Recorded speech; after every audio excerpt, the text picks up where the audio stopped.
That's another interesting question, and we don't really know. I mean, one of the things that the psychedelics do is they tend to present themselves as autonomous, as an entity, and either the focus is on the psychedelic itself, as like the mushrooms are saying this or whatever. Well, the mushrooms are not saying anything. I mean, any rational assessment is that, you know, the trip is not in the drug. This is a mistake that people make, or a misperception that people make. The trip's in your head. The drug is just a catalyst. Having said that, it does persistently kind of often present itself as you're in a dialogue, you're in a communication with another intelligence. And, you know, which doesn't seem to be you. But, you know, on the rational level, you say, well, this has to be a part of myself that has split off and is turning around and presenting itself as something that's not me, but it has to be me. What else could it be, right? So that's the rational, you know, way of looking at it. And maybe that is what it is, and maybe that's what these entities are. But then, you know, but then maybe not. And this is always the trick in some sense. How do you, my brother used to say, how do you, if it really is another entity and it claims to know things that you don't know, how do you get it to tell you something that you could not possibly know? Because that would be pretty good evidence that it's not you, you know. And then if you could, but it's very, very tricky to get it to actually tell you something that you can't possibly know, you know. So then you're in this ambiguous place, you know, where you don't know whether it's part of you or part of something else, you know, something that's not you. This is another question, too, that has to do with, you know, how is consciousness generated? Is consciousness something that the brain generates, you know, an epiphenomenon of the activity of the brain in some ways? Or is the brain more like a detector of consciousness? And, you know, maybe consciousness is like the ether or something in the old physics. It's something that permeates the continuum. And this is what Eastern philosophy has said, you know, that mind precedes matter, that consciousness is, you know, the substrate of all being. And the brain then becomes some kind of a detector more than it is a generator, or it becomes a detector and an interpreter, a processor.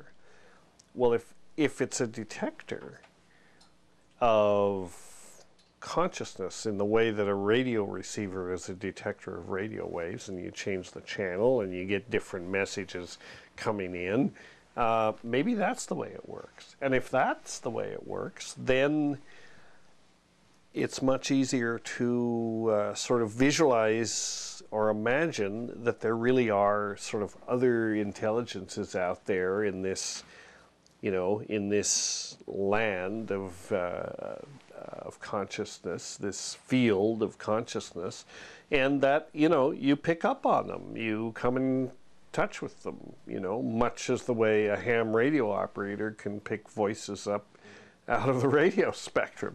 Same kind of thing. And maybe it's that. Maybe it's something like that. I don't really think that neurophysiology can say one way or the other. I mean, I think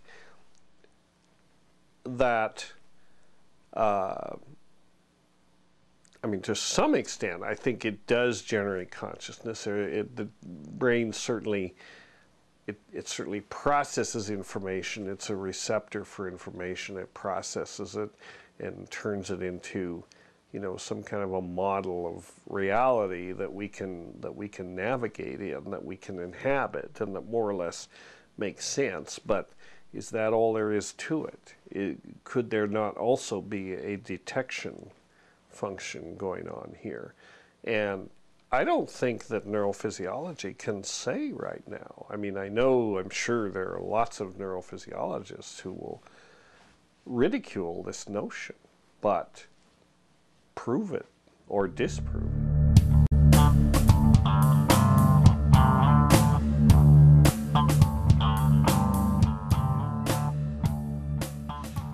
Yeah, well, there is a difference. There are some differences. At base, it's all part of this tryptamine, visionary dimension, the kinds of dimensions that are typical of these tryptamines. But it's like there are different facets of them. I mean, if the different preparations, it's like looking through a prism at the same thing, but from different angles, sort of. And I mean, DMT, the smoke synthetic, presents itself, as it's a very rapid kind of overwhelming thing where your mind is just flooded with all these colors and all these apparent entities. And like you said, this circus-like atmosphere where everything is bouncing around and it seems very ecstatic, and there are these, whatever you want to call them, clowns,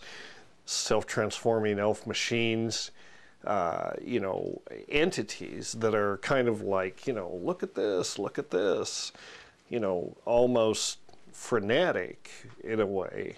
So that's what DMT is like. Mushrooms can be that way at very high doses, but tend to be a little bit more slowed down in some ways, but it's the same dimension, the same modalities, the same motifs that you see, under the influence of mushrooms, and this feeling of, sort of mischievousness, this elfin quality. The mushrooms are like children; they're like little children, kind of. There is that feeling of humorousness almost, mischievousness with the mushrooms. And ayahuasca presents itself somewhat differently to me subjectively. For one thing, the mushrooms and the DMT elves or whatever are not really, they don't really seem to be gendered. That's not a aspect of it. They're asexual or whatever, you don't think of them as male or female. Ayahuasca always presents itself to me, and I think to most people, as a feminine entity. And, sometimes, usually for me, a kind, feminine entity.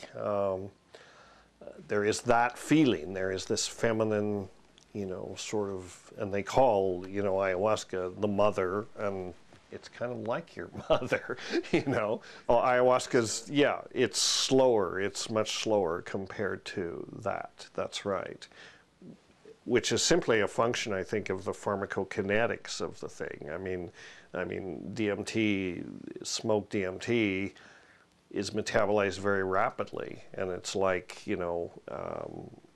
it unfolds very rapidly and it goes away very rapidly because of the way it gets into the brain. But with the ayahuasca, the MAO inhibitors prolong that. So in some ways, I mean, a crude analogy maybe is if DMT is the speeded up tape version of the experience, then ayahuasca is the tape slowed down to normal speed, that kind of thing.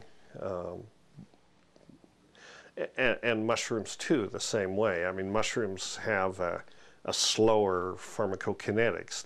They take longer to get into the brain, they stick around longer, and they go away more slowly than DMT.